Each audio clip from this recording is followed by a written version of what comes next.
तो अब देखो बेटा क्या होता है कि अब हम एक कंप्रेशन और एक्सप्रेशन को देख रहे थे पिछली वीडियो में, तो उसको हम थोड़ा सा और डिटेल में जाएंगे कि देखो जब हमारा सराउंडिंग वर्क कर रहा होता है सिस्टम के ऊपर, तब हमारी क्या है, गैस दब जाती है। तो this is called work of compression. जब सराउंडिंग सिस्टम के ऊपर वर्क करती है, when work is done on the system, जब सिस्टम के ऊपर कोई और वर्क कर रहा है तब हमारा वो वर्क होता है वर्क ऑफ कंप्रेशन। पर जब सिस्टम वर्क कर रहा होता है सराउंडिंग के ऊपर, अब गैस ने पिस्टन को उठा दिया तो फैलेगी ना बेटा, तो वो होगा वर्क ऑफ एक्सपेंशन। क्या होगा? Work of expansion. तो देखो कुछ कंडीशंस हैं जिसमें हम एक एक्सप्रेशन देखेंगे वर्क का, कि वर्क डन इन आइसोथर्मल, मतलब टेम्परेचर कांस्टेंट है। रिवर्सिबल, मतलब चीज इधर भी जा रही है और चीज उधर भी जा रही है, ठीक है बेटा। और एक्सपेंशन हो रही है, मतलब गैस हमारी फैल रही है। तो इन तीन कंडीशंस में हमारा एक वर्क डन का एक्सप्रेशन जो निकल कर आता है, तो उसको मैं तुम्हें बेटा बता देती हूँ। तो W इज इक्वल टू -2.303 लिखवा दूंगी मैं, इसलिए इतना कोई परेशान होने वाली बात नहीं है। और इसमें हम n का भी मैं बता देती हूँ, कब हम इसको लगाएंगे, नहीं लगाएंगे, log V2 ओवर V1, ठीक है। देखो बेटा n यहाँ पर हमारा क्या है, एक तरीके से number of moles of gas है। अगर 1 मोल के लिए कर रहे हैं तो n को हम लिखेंगे नहीं। R हमारा गैस कांस्टेंट होता है, गैस कांस्टेंट के हम वैल्यू को बेटा पूरा निकालते हैं, बट वही इन स्टेट्स ऑफ मैटर।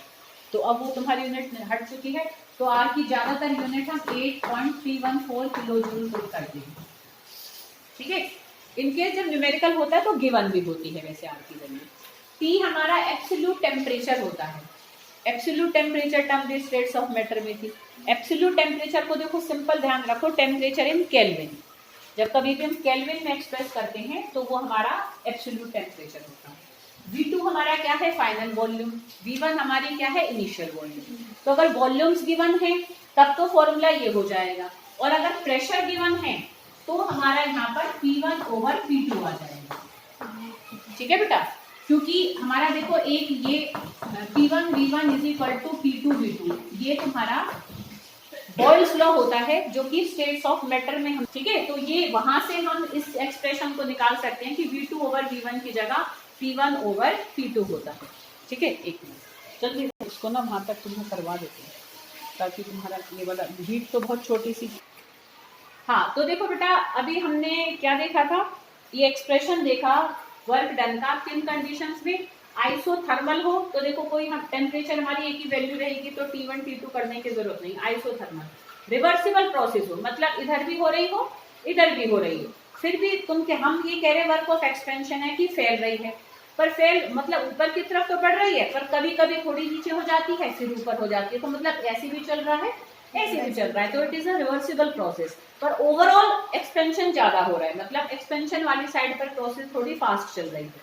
समझ में आ रही बेटा बात? तो रिवर्सिबल प्रोसेस हो कि ऐसे ऐसे भी चल रही हो, एक्सपेंशन है कि ओवरऑल वॉल्यूम बढ़ती हुई दिख रही है हमें, और एक बात क्या है, टेम्परेचर कांस्टेंट है। इन तीनों कंडीशन में हमारा वर्क डन का ये एक्सप्रेशन निकल कर आता है। If you have given pressure values तो हम P1 ओवर P2 रखेंगे, और अगर हमारे पास वॉल्यूम की वैल्यूज गिवन है तो हम V2 ओवर V1 कर देते हैं, ठीक है बेटा। दोनों ही एक्सप्रेशन को तुम्हें मैं लिखवाऊंगी। अब नेक्स्ट देखो बेटा एक हम छोटी सी क्वांटिटी देख रहे हैं, दैट इज हीट, कि हीट क्या होती है। अच्छा हीट क्या है, हीट भी एनर्जी की ही एक फॉर्म है। एनर्जी की कैसी फॉर्म, जो सिस्टम और सराउंडिंग के बीच में जब एक्सचेंज होती है, जब उनके बीच में टेम्परेचर का डिफरेंस हो। समझते हो इस बात को कि भाई तुम्हारे पास कोई गर्म कप में चाय है, ठीक है, अब सराउंडिंग के साथ क्यों हीट बाहर जा रही है, क्योंकि कप का जो टेम्परेचर है और जो बाहर का टेम्परेचर है वो सेम नहीं है। जब तक चाय ठंडी होती रहेगी, कोई बात नहीं ऑफ मत करना, चल रहे ना, तो जब तक हमारा क्या है, हीट हमारी ट्रांसफर होती रहेगी, जब तक कप में से बाहर जाती रहेगी, जब तक कि क्या है हमारा, कि चाय का टेम्परेचर और सराउंडिंग का टेम्परेचर बराबर ना हो जाए, ठीक है। तो हीट समझ रहे हो बेटा बात को, कि हीट एक ऐसी फॉर्म ऑफ एनर्जी होती है जो कि सिस्टम और सराउंडिंग के बीच में जब एक्सचेंज होती है, जब उनके बीच में टेम्परेचर डिफरेंस होता है। कोई चीज ठंडी है, मान लो बर्फ रखी हुई है, तो वो बाहर से हीट को लेगी, जब तक लेगी जब तक कि सराउंडिंग और सिस्टम, बर्फ जो भी हमारे वेसल में पानी सॉलिड फॉर्म में है उसका और बाहर का टेम्परेचर बराबर ना हो। समझ में आ रही बात? तो heat is that form of energy या एक तरीके एनर्जी ही कहेंगे, heat is that form of energy which is exchange between system and surrounding. जब तक कि हमारा क्या है, when there is a difference of temperature between system and surrounding. तो टेम्परेचर का डिफरेंस जब तक मेंटेन रहेगा, जब तक हीट का एक्सचेंज सिस्टम और सराउंडिंग के बीच में होता ही रहेगा। तो हीट भी क्योंकि एनर्जी की फॉर्म है, तो उसकी भी हम क्या लेकर चलेंगे, वेल यूनिट उसकी क्या होगी, हीट की यूनिट क्या होगी, जूल, किलो जूल, ठीक है ना। तो जनरली हम जूल ही लेकर चलते हैं। तो ये तीन हमने देखा, तीनों को यूज करके बेटा हमारा हम फर्स्ट लॉ ऑफ थर्मोडायनेमिक्स को देखने जा रहे हैं। तो फर्स्ट लॉ ऑफ थर्मोडायनेमिक्स देखो, वैसे तो बहुत आसान है कि भाई energy can neither be created nor be destroyed. ऊर्जा को ना हम खत्म कर सकते, ना हम पैदा कर सकते। It can only be converted into one form into another. कि कहीं भी कोई चीज हमें लग रहा है कि एनर्जी कहीं कम हो रही है, ज्यादा हो रही है, वो कोई ओवरऑल पूरी यूनिवर्स की एनर्जी को हम नहीं बदल सकते, ठीक है। हम बस उसको एक फॉर्म से दूसरे फॉर्म में चेंज कर सकते हैं, ठीक है। तो ये सिंपल हमारा क्या है, फर्स्ट लॉ ऑफ थर्मोडायनेमिक्स होता है, ठीक है। सिंपल एनर्जी याद रखो, तो the energy of whole universe is constant, ठीक है। वो कांस्टेंट है, वो कभी भी हमारी ना कम होगी ना ज्यादा होगी, बस एक रूप से दूसरे रूप में बदली जा सकती है। तो इसका मैथमेटिकल जो एक्सप्रेशन है उसमें देखो तीनों चीजें आती हैं, delta U is equal to Q plus W.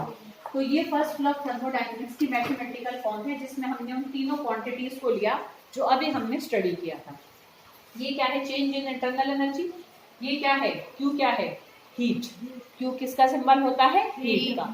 और डब्ल्यू हमारा क्या है, वर्क, ठीक है। अगर मैं इस वर्क को यहाँ पर वर्क ऑफ एक्सपेंशन रख दूं, तो डब्ल्यू हमारा क्या हो जाएगा बेटा, delta U is equal to Q, W की वैल्यू फिर माइनस पी डेल्टा वी हो जाएगी।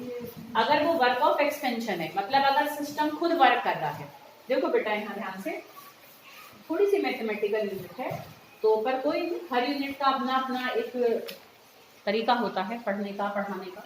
तो यहाँ पर हमारा अगर वर्क क्या है, work of expansion. Work of expansion में बताओ सिस्टम काम कर रहा होगा कि सराउंडिंग काम कर रही होगी, वर्क ऑफ एक्सपेंशन में तो सिस्टम काम करेगा। सिस्टम जब काम करेगा, when work is done by the system, तो उसका साइन कैसा होगा, माइनस। तो इसलिए डब्ल्यू को जब मैं वर्क ऑफ एक्सपेंशन अगर हम रखेंगे तो माइनस पी डेल्टा भी पुट करेंगे ना बेटा, कोई दिक्कत यहाँ पर। तो अब क्योंकि ये हमारा हो गया है माइनस पी डेल्टा भी, अब हम साइन को थोड़ा चेंज करें तो क्यू इधर आ जाएगा तो माइनस का हो जाएगा, डेल्टा यू को तुम इधर ले आओ तो ये माइनस का हो जाएगा, ये माइनस पी डेल्टा भी। अब माइनस हम यहाँ से कॉमन ले लेंगे, ठीक है।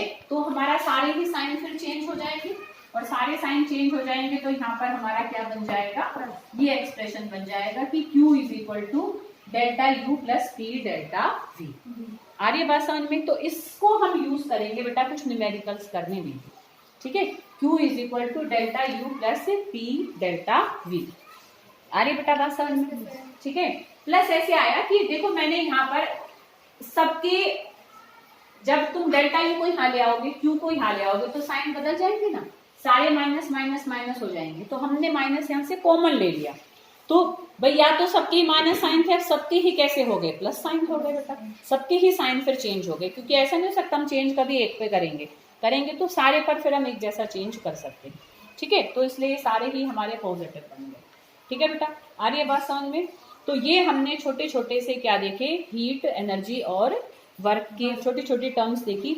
इनके वैसे तो देखो बेटा न्यूमेरिकल भी हैं छोटे छोटे से, इतने आते नहीं हैं, पर फिर भी मैं कराने के लिए एक तुम्हें ऐसे करा दूंगी। देखो मैं छोटा सा जल्दी से बता देती हूँ कि ऐसे समझा रही हूँ, तुम्हें पढ़कर समझ में आ जाएगा, मैं टिक करवा दूंगी और तुम बेटा इनकी फोटोज भेज देना जो बुक में निशान लगे, ताकि वो बच्चे भी कर लेंगे, ठीक है। Calculate the internal energy change, मतलब हमें किसको निकालना है, डेल्टा यू को। ध्यान से सुनो बेटा जल्दी से। In each of the following cases, दो केस में पूछ रहा है, एक केस में मैं तुम्हें समझा देती हूँ।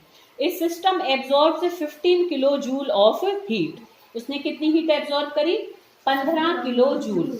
तो क्यू की वैल्यू कितनी हो जाएगी बेटा, 15। आसान है बिल्कुल, ये बस वैल्यू पुट करनी है, इसलिए ऐसे बता देती हूँ।